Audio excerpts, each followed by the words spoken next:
E representantes do setor de transporte de passageiros. Nessa fase do evento, teremos duas etapas. Na primeira, realizaremos a apresentação de alguns trabalhos de conclusão de curso. Na segunda etapa, será realizada a cerimônia de formatura propriamente dita. Para darmos início às apresentações dos trabalhos, convidamos o professor e coordenador do curso, Márcio Vicente Rodrigues, para conduzir essa atividade.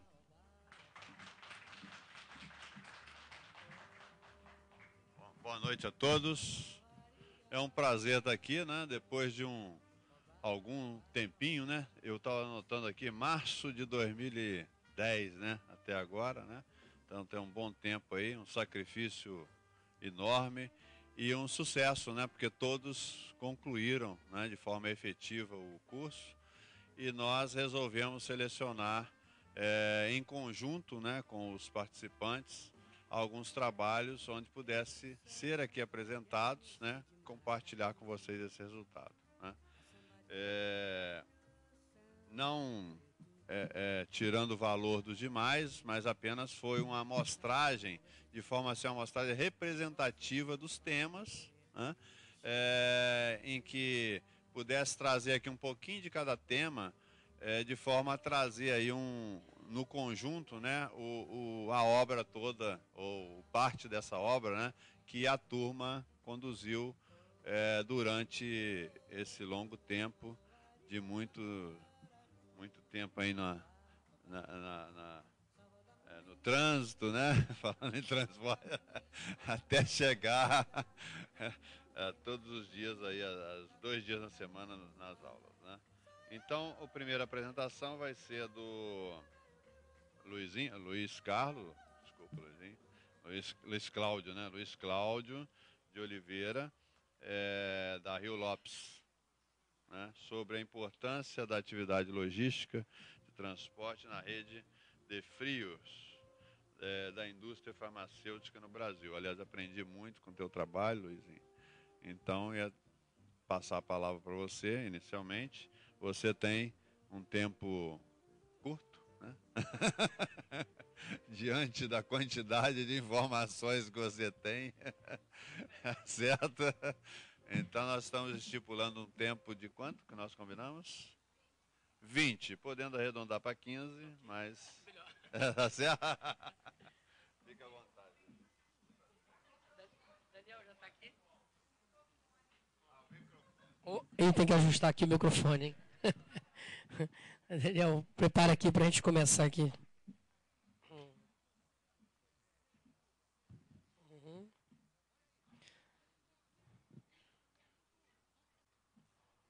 Bom, boa noite a todos. Vou procurar ser breve, como o professor Batios falou, né?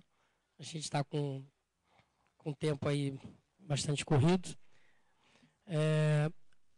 O meu trabalho eu procurei focar, para vocês entenderem, falar um pouco da importância da atividade logística do transporte na rede de frio da indústria farmacêutica no Brasil.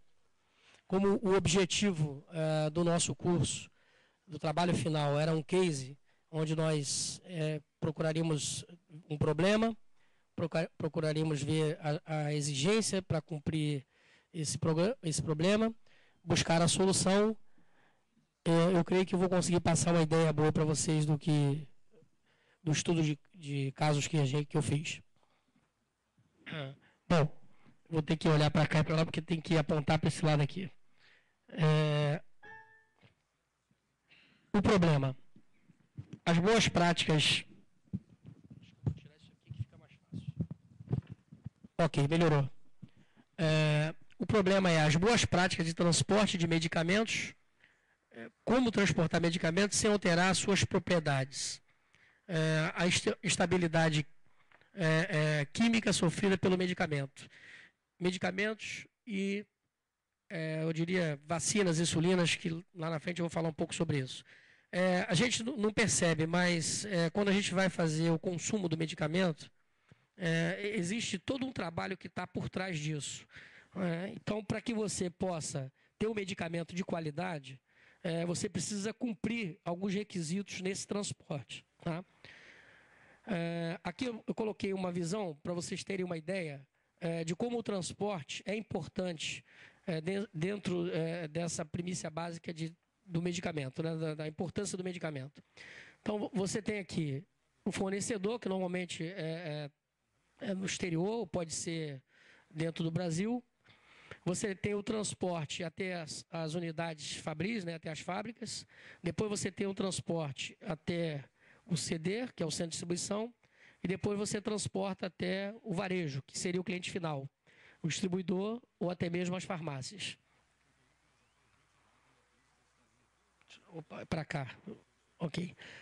Bom, a metodologia que foi feita dentro desse trabalho foi procurar verificar a parte, compreender primeiro o problema, né? E para daí então a gente começar a tratar.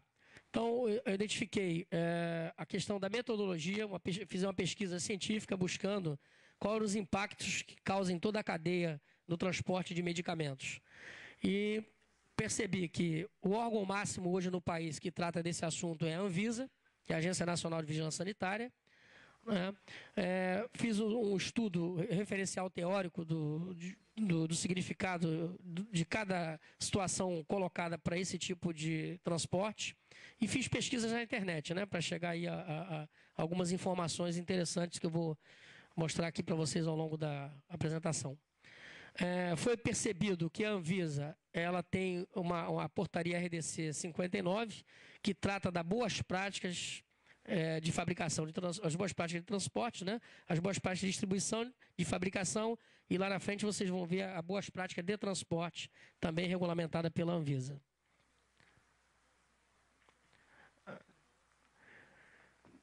Aqui eu vou falar um pouquinho da característica, né, desse produto que eu estou me referindo. Os principais imunobiológicos são vacinas, soros, e nós temos aqui o plasma, né, que esse plasma seria o sangue congelado, né, que ele tem que estar a menos 2 graus. E nós temos, para você conseguir efetivamente fazer uma vacina de qualidade, né, um soro também tem que estar transportando dentro da especificação de 2 a 8, você precisa de matéria-prima de qualidade. E aí vai um dado interessante aí para a gente, que eu pesquisei fundo nisso. O Brasil é o 11º país do mundo. Existem 661 empresas no mundo atuando na importação, produção, fracionamento das matérias-primas de medicamentos. E o Brasil é o 11º, tá, gente? Então, a gente, assim, comparado ao resto do mundo, a gente vem crescendo muito nesse segmento, tá? Às vezes, um dos itens que nós tínhamos que verificar seriam as exigências legais. E dentro desse enfoque, eu descobri aqui a Lei 6.360, da Anvisa, criada pelo Ministério da Saúde, que obriga, né, a limpeza do veículo, a higienização. Vocês estão vendo aqui, a empresa que se especializa nesse tipo de trabalho, ela tem que ter todo o cuidado com a limpeza, a higienização, tem que levar o negócio a sério, tá? Você tem habilitação para o exercício da atividade do transporte, você tem que monitorar e controlar a temperatura, registrar graficamente toda a temperatura ambiente aqui, toda a temperatura que você vai estar transportando, você tem que estar com esse controle, você tem que comprovar isso, tá? Efetivamente comprovar. Você tem que ter um empilhamento de forma adequada, né? Tem que conhecer a capacidade útil do teu veículo para fazer o acondicionamento de forma perfeita, senão você vai ter problema. E você tem agora, já recente, você tem algumas acomodações de embalagens que elas também te permitem controlar a quantidade de frios aqui dentro, né? Que a gente chama de caixa térmicas. Em algumas operações você tem que fazer uso disso, senão você corre o risco aí de ter uma perda dessa temperatura. E você tem que ter um veículo apropriado, tá? Aqui nos casos é uma carreta da empresa que eu faço parte, devidamente validada. Lá na frente eu vou falar um pouco de vocês sobre essa validação. Peraí que eu voltei aqui. Bom, ainda no campo das exigências, a gente percebe que foi criado, o Brasil criou lá atrás o PNI, que é o Programa Nacional de Imunização. Ou seja, todas as diretrizes que são desdobradas para o Ministério da Saúde, depois, consequentemente, para a Anvisa, nasce desse Programa Nacional de Imunização. Tá? O Ministério da Saúde implementou esse programa e, a partir daí, desdobrou com as diretrizes. Né? Isso nada mais é que existe um conceito que é o seguinte: não basta vacinar, tem que imunizar. Né? Porque você pode estar sendo vacinado, mas, de repente, aquilo não vai ter efeito prático nenhum. Então, para você garantir a verdadeira imunização, você tem que seguir todos os pré-requisitos anteriormente apresentados e o que eu vou mostrar aqui para vocês como tem que fazer. Tá? Não parece não, mas é um assunto muito importante porque nós estamos falando de vida humana, né? Estamos falando de nós mesmos, dos nossos filhos, todos os consumidores, enfim. E a Anvisa, por incrível que pareça, o Brasil está muito bem posicionado. A Anvisa, só para vocês saberem, ela tem uma atuação brilhante, não só aqui no Brasil, mas no exterior. Hoje, toda a indústria farmacêutica, a gente tem aqui no Brasil inúmeras indústrias farmacêuticas, e todas elas são submetidas a auditorias periodicamente pela Anvisa, não só aqui no Brasil, mas também no exterior. Ou seja, se ela exporta algum produto para cá, antes desse produto ser registrado aqui na Anvisa, primeiro a Anvisa vai até a planta fabricante e vai lá olhar as condições de fabricação e manipulação desse produto. Só a partir daí é que ela permite dar o registro para esse produto entrar no Brasil. Isso foi até um dado interessante, eu confesso para vocês que até, como a nossa empresa, eu trabalho em uma empresa especializada em transporte de medicamentos, mas eu não tinha essa informação, eu só descobri isso através desse trabalho. Tá, professor, vê a importância desse trabalho. Eu descobri isso, que eu não sabia nem que a Anvisa tinha essa abrangência toda. E aí também pesquisei um pouco mais a fundo e descobri que na Europa você tem o EMEA, que é a Anvisa de lá, para a comunidade europeia. Ela também faz esse mesmo trabalho. Ela vem aqui nas plantas do Brasil, nas unidades fabris aqui, e faz auditoria também. Né? Mesma coisa, a gente vai exportar para a Europa, qualquer produto, qualquer vacina, qualquer insulina, o EMEA vem aqui validar essa planta aqui no Brasil. E nos Estados Unidos, o FDI, que também faz esse mesmo trabalho de auditorias aqui, ok? A gente não consegue exportar nada para lá sem primeiro passar aqui pelo FDI, que é a agência reguladora, ok? Então, aqui nós temos alguns pontos que eu não vou me ater, porque a gente está com tempo, né? Então, você tem aqui o motorista, o controle, o carregar de forma adequada, validação dos processos, equipamentos, você tem o setup, né? O setup é a forma como você vai setar ali a temperatura antes desse transporte.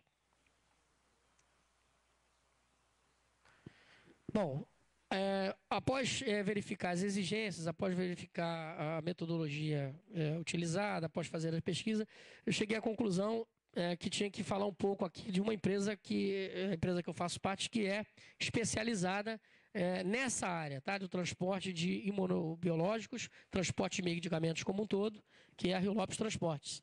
E para a gente conseguir isso, não é simplesmente ser um transportador, você precisa estar devidamente adequado, né? E aí a gente tem aqui 34 registros, né? Só para vocês terem uma ideia, hoje a gente tem 34 licenças na esfera federal, estadual, municipal, para poder proceder esse transporte. A gente tem esse protocolo de validação que vocês estão vendo aqui, é um procedimento, toda a nossa frota, esses caminhões que vocês estão vendo aqui, sobretudo os que transportam carga refrigerada, ele tem que ser validado, a gente tem que fazer um trabalho de validação, né, para ver se de fato aquela temperatura que ele diz que está marcando, se de fato lá dentro do baú vai dar a temperatura. A gente tem todo esse procedimento. E em cima disso, você tem, falando do campo da tecnologia, a nossa empresa tem 33 anos de mercado, de experiência nesse segmento. Quando você entra no campo tecnologia, você vai ver a idade média da frota de 5 anos, a comunicação de rádio. Aqui são alguns apetrechos que você precisa ter tecnologicamente para poder atuar nesse mercado. Tá? Observa que o caminhão, até a gente brinca, falo muito com a nossa gente de RH lá, com o nosso gerente de qualidade, que antigamente você precisava do motorista só para dirigir, né? Hoje não. Olha quantos sensores fazem parte, né? Abertura de porta, abertura de cabine, controle de temperatura. Então, o caminhão hoje virou praticamente um computador em movimento, né? Então, até por isso, a gente tem uma dificuldade grande em preparar profissionais, e até um desafio aí para a UCT, né? Para que a gente consiga formar profissionais que estejam aptos a conduzir esse tipo de equipamento, né?